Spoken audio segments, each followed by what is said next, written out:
बिस्मिल्लाहिर्रहमानिर्रहीम। अस्सलाम वालेकुम स्टूडेंट। प्रीवियस लेक्चर में हमने एप्लीकेशन और टाइप्स ऑफ सॉफ्टवेयर के बारे में डिस्कस किया था कि वो क्या होती हैं। सॉफ्टवेयर इंजीनियरिंग से रिलेटेड था हमारा वो टॉपिक्स। आज जो हम डिस्कस करने जा रहे हैं वो क्रिएट कंप्यूटर प्रोग्राम्स हैं। कंप्यूटर प्रोग्राम्स क्या होते हैं हम इसको देखते हैं। What is computer program? First of all computer program क्या होते हैं? Computer programs also called software. जो प्रोग्राम होते हैं हम उसको सॉफ्टवेयर भी कह सकते हैं। तो जो भी प्रोग्राम होते हैं इनमें हम कंप्यूटर को इंस्ट्रक्शंस देते हैं कि ये काम करना है, और वो क्या करता है, वो सीपीयू से वो इंस्ट्रक्शंस पर जाकर परफॉर्म करवाता है। आपको मैंने ये भी बताया था कंप्यूटर एक डम मशीन है, विदाउट इंस्ट्रक्शन ये कुछ भी नहीं कर सकती। तो डेट्स वाई हमने जो भी कंप्यूटर से काम करवाना होता है हमें उसकी इंस्ट्रक्शन देनी पड़ती है। तो यही बताया गया है कि सॉफ्टवेयर हमारे लिए कंप्यूटर को इंस्ट्रक्शन देने के लिए यूज़ होते हैं।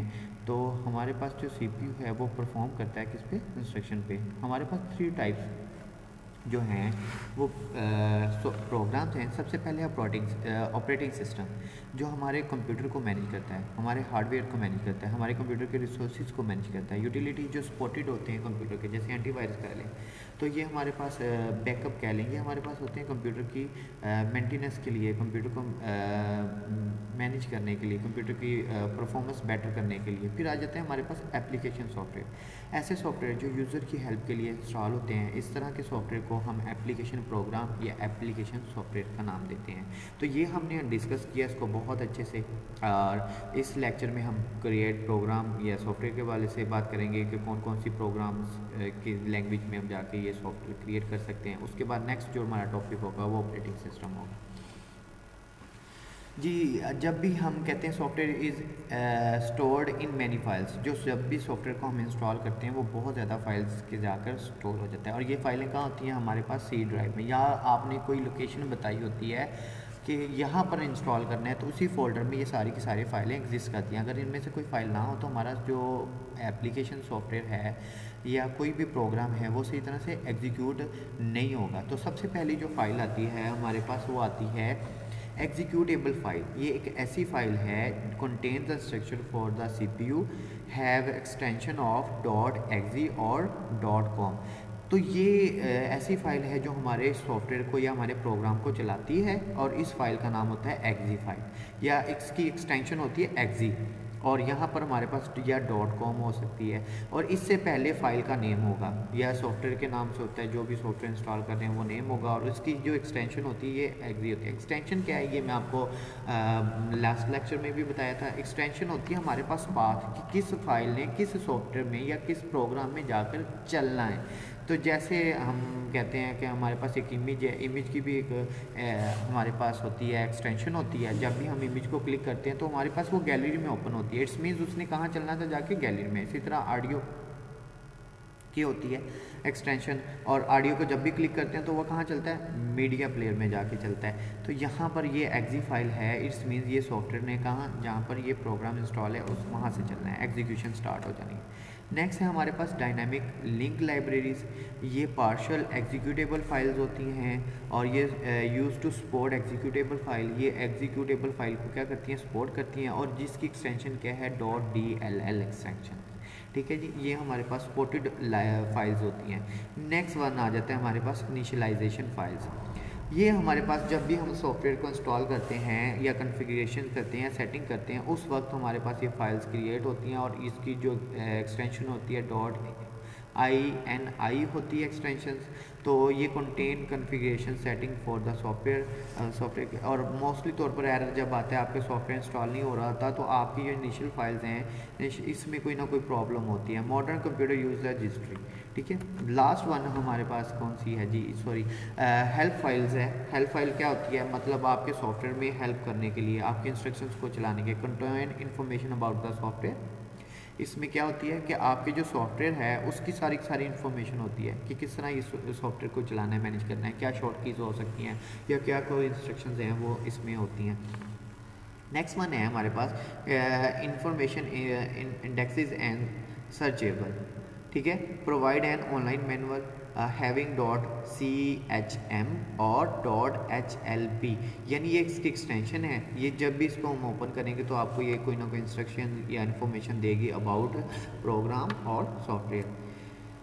लास्ट वन हमारे पास है जी batch file use to automatic task. ये क्या होते हैं कि हमारे पास जो सॉफ्टवेयर होती है, बैच फाइल्स भी होती हैं, ये ऑटोमेटिक टास्क को परफॉर्म करती हैं, ऐसे टास्क को जिनको आप बार बार प्रोग्राम में यूज़ कर रहे हैं। तो आप क्या करते हैं, उसकी एक बैच फाइल बना लेते हैं। जब बैच फाइल को आप जस्ट वन क्लिक करते हैं तो क्या होता है, वो जो टास्क आप बार बार परफॉर्म कर रहे होते थे वो एक ही टाइम में मतलब वन क्लिक पर ही परफॉर्म हो जाते हैं।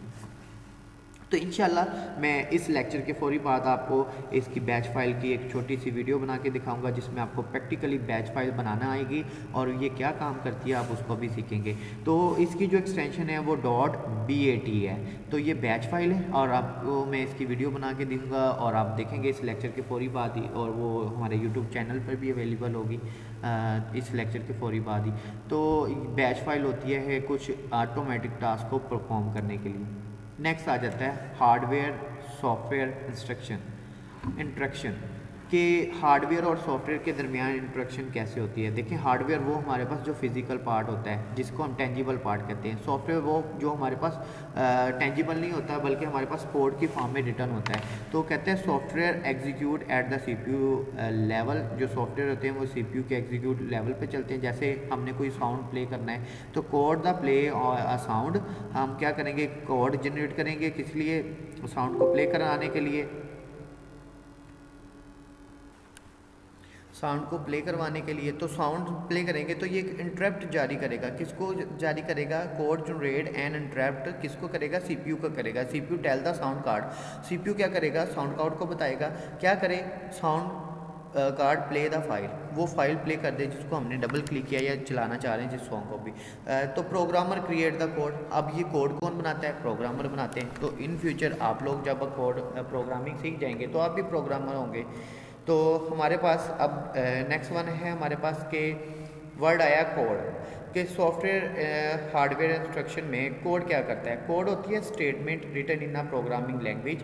ऐसी स्टेटमेंट जो प्रोग्रामिंग लैंग्वेज में लिखी जाए हम इसको कोड बोलते हैं। जैसे आप लोग फर्स्ट सेमेस्टर में हैं तो आप C पढ़ रहे होंगे, C++ पढ़ रहे हैं, तो जो आप C++ में प्रोग्राम लिखते हैं उसको हम बोलते हैं code. Writing code can be tedious, code must be a perfect and order of the step must be exact। तो हमारे पास जो कोड है वो परफेक्ट होना चाहिए और इसके जो स्टेप्स हैं मस्ट भी एग्जैक्टेड होने चाहिए, जिसकी भी वाले से आप कोई भी काम करवाना चाह रहे हैं कोड के ज़रिए से। तो कोड हमारे पास फिर क्या आता है जी, कोड क्यों लिखा जाता है, क्वाइट एग्जिस्टिंग क्यों होती है। तो ये कोड हम इसलिए लिखते हैं कि प्रॉब्लम आर सॉल्व, कि जो हमारी प्रॉब्लम है उसको सॉल्व किया जा सके। न्यू आइडियाज़ आर परफॉर्म, और कोड राइटिंग पे हम न्यू आइडियाज़ परफॉर्म करते हैं जिससे हमें शॉर्टेस्ट टाइम में हमारा जो काम है फास्टली तौर पर हो जाए। नेक्स्ट वन है मशीन कोड। मशीन कोड क्या होता है, अभी तक जो हमने बात की थी वो प्रोग्रामर की बात की थी, उसको सोर्स कोड बोलते हैं। हाई लेवल लैंग्वेज में जो भी कोड लिखा जाता है उसको सोर्स कोड बोलते हैं। लेकिन कंप्यूटर तो हाई लेवल लैंग्वेज नहीं समझता, कंप्यूटर की जो लैंग्वेज है वो मशीन लैंग्वेज है। तो फिर क्या किया जाए कि मशीन को हमारी जो सोर्स कोड है उसको समझ आ जाए, तो हम इसके लिए इंटरप्रेटर यूज़ करते हैं या कंपाइलर यूज़ करते हैं जो सोर्स कोड को ऑब्जेक्ट कोड में चेंज कर देता है। तो मशीन कोड क्या होगा, recall that computer think in binary, क्योंकि कंप्यूटर किस में सोचता है, बाइनरी। बाइनरी क्या होता है, 0-1, ठीक है, 0-1 की फॉर्म में। Code is translate into machine code, जो भी सोर्स कोड होता है इनको ट्रांसलेट कर लेता है किस में, मशीन कोड में। CPU execute the machine code, CPU क्या करता है, मशीन कोड को एग्जीक्यूट करता है। CPU have a unique machine code, CPU जो होते हैं उसके पास यूनिक मशीन कोड्स होते हैं, उसी को चलाते हैं। फिर हमारे पास आ जाती हैं कि कौन कौन सी प्रोग्रामिंग लैंग्वेज हैं जिसमें हम कोड को लिख सकते हैं। वैसे तो बहुत ज़्यादा प्रोग्रामिंग लैंग्वेज हैं आप जिसमें कोड लिख सकते हैं, और different programming language different programs यानी सॉफ्टवेयर्स के लिए यूज़ होती हैं। Programming language simplifies the writing of code English use to describe the binary. तो हम इंग्लिश लैंग्वेज यूज़ करते हैं, इंग्लिश वर्ड यूज़ करते हैं, तो कीवर्ड्स होते हैं कुछ इसका हम यूज़ करते हैं और उसके ज़रिए हम कोड लिखते हैं। Original code is called source code. जो ओरिजिनल कोड होता है जो यूज़र और प्रोग्रामर ने लिखा होता है हम उसको सोर्स कोड बोलते हैं। सिविरल 100 लैंग्वेज एग्जिस्ट, बहुत ज़्यादा लैंग्वेज हैं जो प्रोग्रामिंग लैंग्वेज कोड बनाने के लिए यूज़ हो रही होती हैं। तो किसी एक को सीख लें ताकि इन फ्यूचर आपके काम आए, और उसके पे आपको अच्छी ग्रिप होनी चाहिए और आप उस पर काम करें, ठीक है। अब क्या किया जाए कि हमारे पास जो ओरिजिनल कोड है, ये जो सोर्स कोड है, ये किस में कन्वर्ट हो जाए, बाइनरी कोड में कन्वर्ट हो जाए। तो बाइनरी कोड में कन्वर्ट करने के लिए या मशीन कोड में कन्वर्ट करने के लिए हम कंपाइलर या इंटरप्रेटर यूज़ करते हैं। Convert source code into binary. Source code को मशीन कोड में कन्वर्ट करने के लिए हम कंपाइलर इंटरप्रेटर का इस्तेमाल करते हैं। कंपाइलर क्या करता है, होल कोड को वन टाइम में ही ऑब्जेक्ट कोड में क्रिएट कर देता है। कब, जब इसमें कोई बग ना हो, बग मीन एरर ना हो। अगर एरर आ जाता है तो फिर क्या होगा, फिर आप डीबग करेंगे, एरर को रिमूव करेंगे। तो इंटरप्रेटर क्या करता है, line by line source code को ऑब्जेक्ट कोड में कन्वर्ट करता रहता है। तो ये दोनों ट्रांसलेटर हैं, डिफरेंट लैंग्वेज के लिए डिफरेंट ट्रांसलेटर यूज़ होते हैं, जिसको हम सोर्स कोड को ऑब्जेक्ट कोड में कन्वर्ट करने के लिए यूज़ करते हैं। तो नेक्स्ट वन हमारे पास है जी कंपाइलर। मैंने अभी बताया कि कंपाइलर क्या करता है कि आपकी जो सोर्स कोड की फ़ाइल है ना उसको कन्वर्ट कर देता है ऑब्जेक्ट कोड में। Content are card object code create an executable file, इसकी एग्जीक्यूटेबल फाइल भी बना देता है। एग्जी फाइल चलनी होती है ना, आपको मैंने बताया था कि हर प्रोग्राम की क्या चलती है, एग्जी फाइल एग्जीक्यूट होती है किसमें, कंप्यूटर में। तो हमारे पास कंपाइलर ही हमारे पास एक एग्जी फाइल बना के देता है। Executable file can run on it's on each language has its on compiler. Her language का अपना अपना कंपाइलर होता है। जैसे C++, जावा के लिए कंपाइलर लैंग्वेज, ये लैंग्वेज है तो इसको भी हम कंपाइल करने के लिए टर्बो यूज़ कर सकते हैं, डेव यूज़ कर सकते हैं C++ के लिए।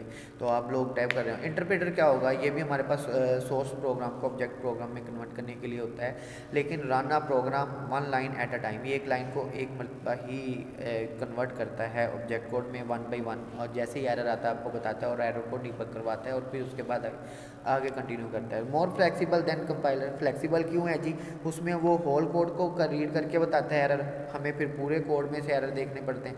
और इसमें क्या होता है, एक एक लाइन का एरर बताता रहता है, हम डीबग करते रहते हैं। तो इस वजह से हमारे पास फ्लेक्सिबल है, लेकिन ये स्लोअर है किससे, कंपाइलर से, क्योंकि एक एक लाइन को रीड करता है, जबकि कंपाइलर क्या करता है, कंप्लीट लाइन को करता है। ठीक है, तो ये हमारे पास है इंस्ट्रक्शन के कंप्यूटर और सॉफ्टवेयर किस तरह आपस में इंस्ट्रक्शन करते हैं। हाई लेवल लैंग्वेज को वो कैसे कन्वर्ट करते हैं लो लेवल लैंग्वेज में। तो आपको बहुत अच्छे से पता चल गया होगा कि कंप्यूटर जबकि हमारी लैंग्वेज समझता भी नहीं लेकिन वो हमारे सारे काम कर देता है। तो ये इसी तरह है कि हम वो हमारी जो इंस्ट्रक्शंस होती हैं हाई लेवल लैंग्वेज में उसको मशीन कोड में कन्वर्ट कर लेता है through compiler. Planning computer program. तो प्लान्स क्या किए जाते हैं जब भी कंप्यूटर प्रोग्राम लिखे जाते हैं, तो कहते हैं the step to solve a problem. ऐसे स्टेप बनाए जाते हैं जो प्रॉब्लम को सॉल्व करें। Describe the accepted result. ऐसे डिस्क्राइब किया जाता है जिसे जो आप एक्सेप्ट कर रहे होते हैं वही रिजल्ट आए। Programming without a plan is difficult. अगर आपके पास प्रोग्रामिंग की कोई प्लानिंग नहीं है कि प्रोग्राम कैसे बनना है, प्लान नहीं किया, तो ये आपको बहुत मुश्किल लगेगी, डिफ़िकल्ट लगेगी। तो सूडो कोड है हमारे पास। ये क्या होता है कि हम इसको नेचुरल लैंग्वेज या स्टेटमेंट में लिखते हैं, संबल करते हैं इस कोड को, फिर डिस्क्राइब करते हैं what must be done, can be written by non programmer. इसको कोई भी नॉन प्रोग्रामर भी लिख सकता है। Programmer develop unique versions. तो कहता है सूडो कोड जो होता है हमारे पास वो ये होता है कि हम अपनी किसी भी प्रॉब्लम को अपनी वर्डिंग में लिख दें तो हमारे पास ये लाइक सूडो कोड बन जाता है जिसको नॉन प्रोग्रामर भी लिख सकता है। फिर नेक्स्ट वन है हमारे पास प्लानिंग टूल्स। प्लानिंग टूल्स क्या, अगर आप प्लानिंग कर रहे हैं, प्लानिंग कंप्लीट हो गई है, आपने नॉन प्रोग्रामिंग लैंग्वेज में उसको कोड को प्लान भी कर लिया है, अब आपने उसको कंप्यूटर पे इम्प्लीमेंट करना है, तो उसके लिए कौन कौन से टूल होने चाहिए। अंडरस्टूड सी बात है, आपके पास इनपुट डिवाइसेस होनी चाहिए, प्रोसेसिंग डिवाइसेस होनी चाहिए और आउटपुट कॉलम होना चाहिए। तो फिर क्या करते हैं आप, तो determine what it is needed input column, data is inputted by the user, data input करेगा, फिर प्रोसेसर क्या करेगा, उसको प्रोसेस करेगा और आउटपुट क्या आएगी, आपके पास आउटपुट भी निकलनी चाहिए। पसूडो कोड को क्या करते हैं, डिस्क्राइब द प्रॉब्लम सोल्यूशन, कि जो हमने पसूडो कोड लिखा है वो क्या हमारी प्रॉब्लम को सॉल्व कर भी रहा है कि नहीं कर रहा, रिजल्ट क्या आ रहा है, तो रिजल्ट हमारे पास आउटपुट द प्रोग्राम, ये हमारे पास प्रोग्राम होगा। लाइक दैट कि हमारे पास एक ये फ्लो चार्ट है जिसमें हम क्या कर रहे हैं, ये हमारे पास इनपुट आउटपुट चार्ट है, इनपुट प्रोसेसिंग आउटपुट चार्ट, जिसको हम कहते हैं पसूडो कोड। लाइक दैट एक एम्प्लॉय है, एम्प्लॉय काम कर रहा है और उसकी हमने क्या करना है, एक प्रोग्राम लिखना है जिसमें हमने उसने पूछना है उससे कितने घंटे काम करता है और कितनी उसकी जो वर्किंग पर और वर्किंग जो है ना उसको पैसे मिलते हैं, वेज मिलती है, ऑरली वेजेस। तो उससे पहले इनपुट ले रहा है जी, आपने कितने घंटे काम किया, हर घंटे के कितने आपको पैसे मिलते हैं। प्रोसेसिंग क्या हो रही है, इनपुट ऑरली वेजेस। वैलिडेशंस क्या होगी, pay is equal to hours work multiply by hourly wage, कि जितने घंटे काम किया उतने घंटे के साथ उसको मल्टीप्लाई कर दो तो उसकी जो पे है वो इस पास आ जाएगी और डिस्प्ले क्या हो जाएगी, आउटपुट में आपके पास ग्रॉस पे आ जाएगी। हम इसको कहते हैं सूडो कोड, ठीक है। लाइक आपने सिंपल सा ये कोड था कि किस तरह आपने निकालना है, तो ये है। अब उसके बाद नेक्स्ट वन है हमारे पास कि हाउ प्रोग्राम सॉल्व प्रॉब्लम्स, के प्रोग्राम कैसे हमारी प्रॉब्लम को सॉल्व करते हैं। तो प्रोग्राम कंट्रोल